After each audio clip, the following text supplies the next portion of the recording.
Para a gente aprofundar o assunto, essa guerra de stablecoins, eu chamo aqui Evandro Cassiano, que é professor especialista em blockchain e também em câmbio e que entende tudo aí de stablecoins, vai nos ajudar nessas perguntas que temos sobre o assunto. Seja bem-vindo, Evandro. Primeiro, muito obrigado pelo convite, é um prazer para mim estar aqui conversando com vocês.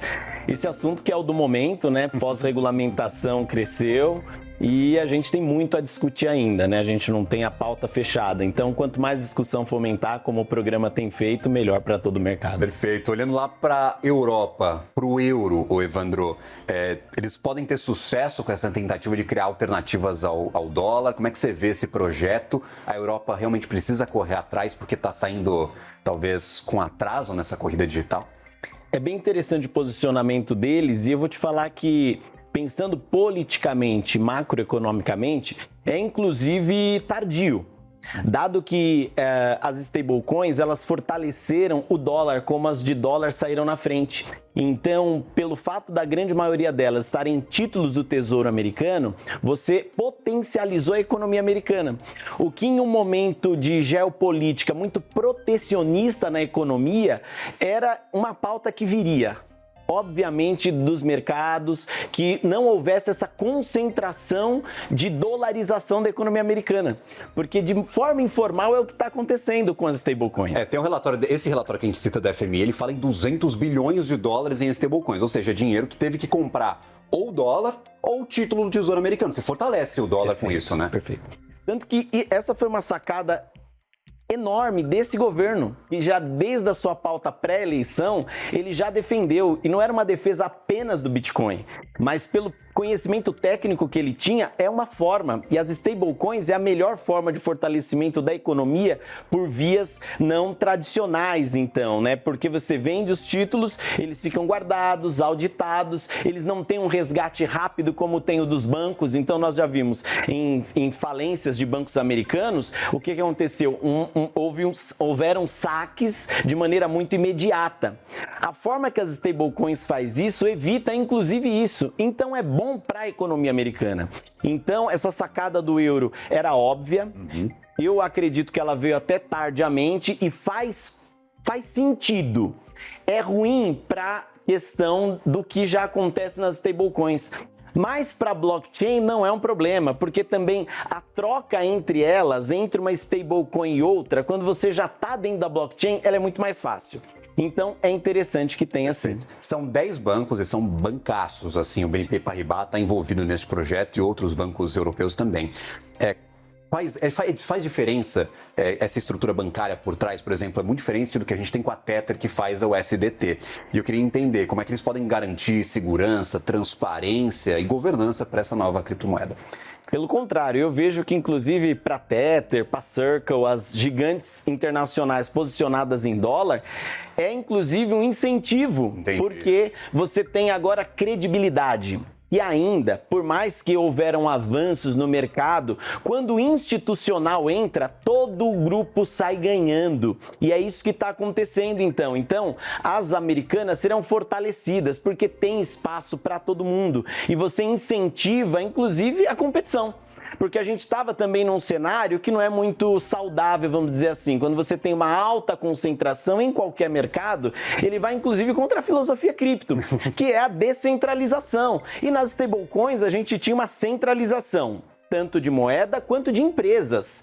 Então isso fortalece o ecossistema para o consumidor final, vai fortalecer a institucionalização da moeda. Então empresas de grandes tesourarias, os market makers do mundo agora começam, assim como foi na questão dos investimentos com a BlackRock. Quando você tem os grandes entrando, o negócio fica sério. Um consórcio dos 10 maiores bancos europeus, isso fortalece o ecossistema, fortalece a adoção em massa e vai fazendo... Eu acredito uma coisa, a gente ainda é uma bolha. Por maior que seja hoje a criptoeconomia, o mundo é muito maior que ela. E isso vai ajudar numa adoção maior ainda. Perfeito, você diz bolha, porque eu vou falar de bolha hoje, outro tipo de bolha que vai estourar, que é do Bitcoin, que tem gente falando que vai estourar. Você diz bolha de isolamento, a comunidade ainda é pequena. Perfeito, é uma comunidade pequena. Perfeito, é um pequeno grupo ainda de praticantes aí da criptoeconomia que está isolado e que está utilizando esse tipo de ativo, mas pode aumentar, pode ganhar força. E aí, como é que a gente pode fazer essa divisão do que pensa o Ocidente e o que pensa o Oriente, em especial a China? Porque na mesma semana, praticamente no mesmo dia do anúncio da stablecoin de euro, a gente tem a China falando, é proibido e eu vou caçar quem usar, entendeu? Então, essa é a postura, basicamente, dos chineses. Muito interessante sua pergunta, e ela vai num caminho que é o que o Brasil estava adotando, não na proibição, mas no incentivo a CBDCs. Que aí é quando o Estado quer entrar na criptoeconomia, com ele tornando a sua moeda oficial uma moeda emitida pelo Banco Central, que era então um pouco do projeto do Drex. E o Yuan digital ele já existe há alguns anos. E a China não é, vou te dizer que não é um absurdo e não seria uma novidade eles fazerem isso. Entendi. Porque eles, primeiro, já tinham a sua Yuan digital, então já tem uma das principais e primeiras CBDCs do mundo hoje. E quem emite uma CBDC quer desincentivar o uso das stablecoins, porque geralmente elas estão em moedas de outros países. E eles sempre tiveram esse protecionismo econômico e agora também na sua moeda. Então faz parte já do pensamento político deles. Então não seria novidade.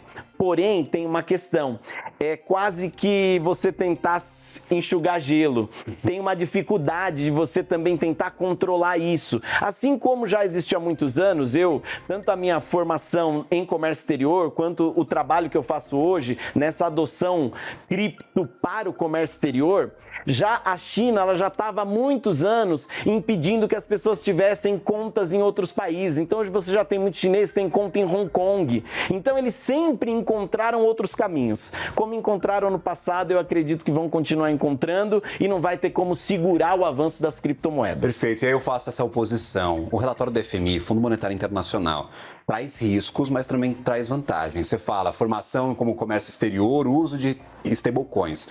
Cara, em algumas transferências, o valor que é cobrado de taxas para o sistema internacional é cerca de 20% do valor total da transferência, ou seja, uma grana brutal se a gente está falando de grandes remessas, de pagamento de dividendos, e as stablecoins têm um valor muito menor, então fator positivo. Velocidade, também é muito mais rápido negociar com stablecoin. Agora, o FMI traz os riscos. Isso pode tirar o controle do Banco Central e também do Estado sobre fluxo de capital estrangeiro. É o caso da Argentina. A Argentina tinha proibições até há pouco de compra em massa de dólares por cidadãos argentinos e até por empresas, porque a gente tem um desbalanço cambial enorme. Caso a gente use stablecoins em geral, aí não tem muito como você fazer essa regulamentação. Então o FMI cobra, fala, gente, precisamos de uma regra geral e uniforme para que esse mercado ele possa entregar as vantagens, mas também sem esse grande risco de desvantagens. Como é que você enxerga isso? A China tem talvez certa razão de bloquear em parte, não proibir como um todo, mas bloquear em parte essas stablecoins por conta dos riscos? Olha, interessantíssimo. Ontem mesmo eu estava em discussão com um grupo ali de especialistas para tratar exatamente desse assunto. O que acontece é que o fluxo de capital estrangeiro por todos os países, ele é de certa forma nem sempre controlado, mas sempre monitorado, até por conta dos dados oficiais.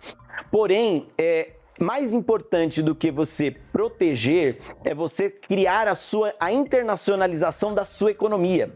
Desde o projeto de lei que a gente chama de Marco Cambial, que foi a Lei 14.286, um dos objetivos do Banco Central do Brasil com tudo isso já era justamente fomentar a internacionalização do real. Então, o incentivo que eu acredito que seja o ideal é você incentivar que sejam stablecoins da sua moeda.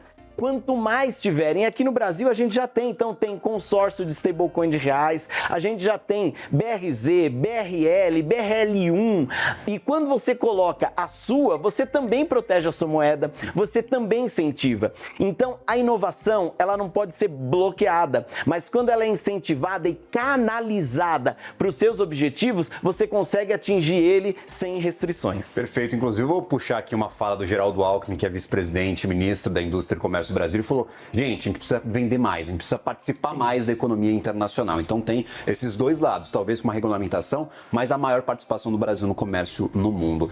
Evandro, sempre bem-vindo aqui à nossa programação. Nós conversamos com o Evandro Cassiano, que é professor especialista em blockchain. Obrigado por nos ajudar a entender essa briga, essa disputa internacional. É um prazer.